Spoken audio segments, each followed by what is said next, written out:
assistant huddle.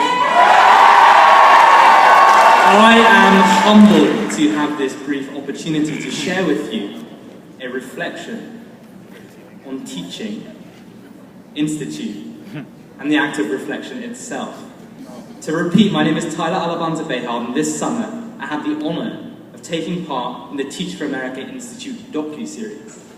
Its aim was to create a structured, weekly opportunity for forthright, honest reflection. The type of reflection that comes when it's just you alone with the camera, which can be quite terrifying. In this short speech, I want to offer you my flipped switch, and what I mean by that is my big institute takeaway. It was because of the docu-series, that calming space for thought, that this idea came to be. So I hear that all great institute stories either begin or end at Rice Village, and this one is no exception.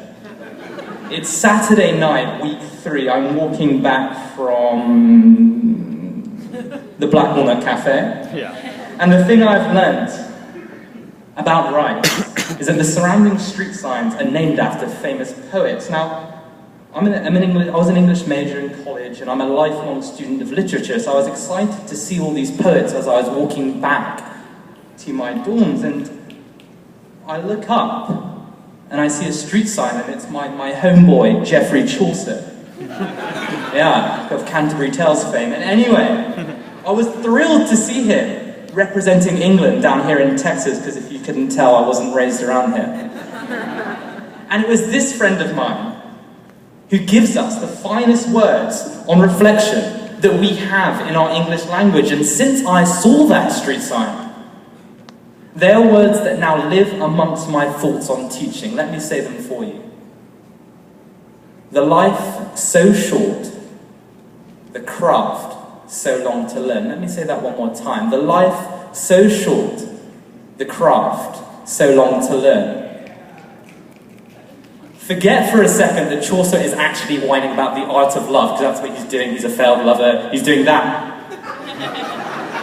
But let the words move about your mind as they please. What, I ask, is he saying to the ears of the educator?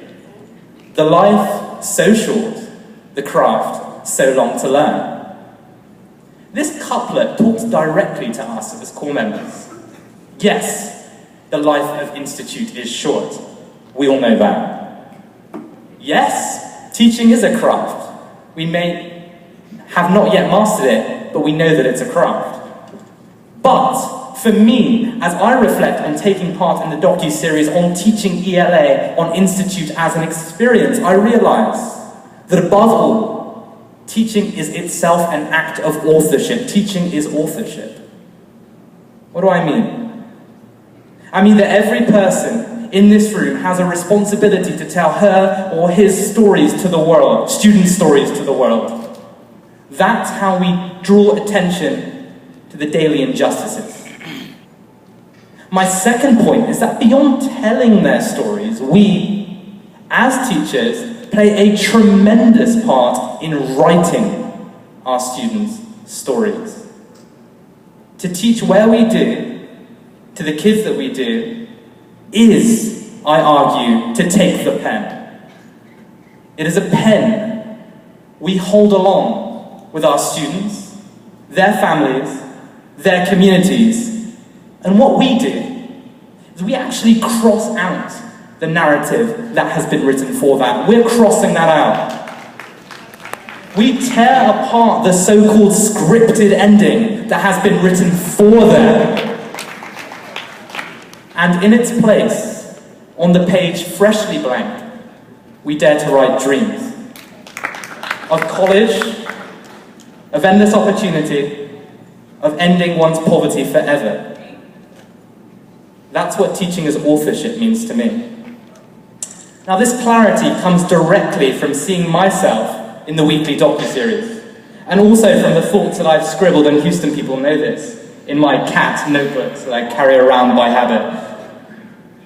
But whether it's with the pen, the paintbrush, the camera, the spoken word, or something that I've actually left out, I am certain that it is through truthful reflection, not fake reflection, truthful reflection, that we achieve our best as teachers. And so I end this short speech by urging each and every core member in this room to ignite active and regular reflection as we head into our regions. In so doing, we become the powerful teacher leaders that we are all meant to be. Thank you.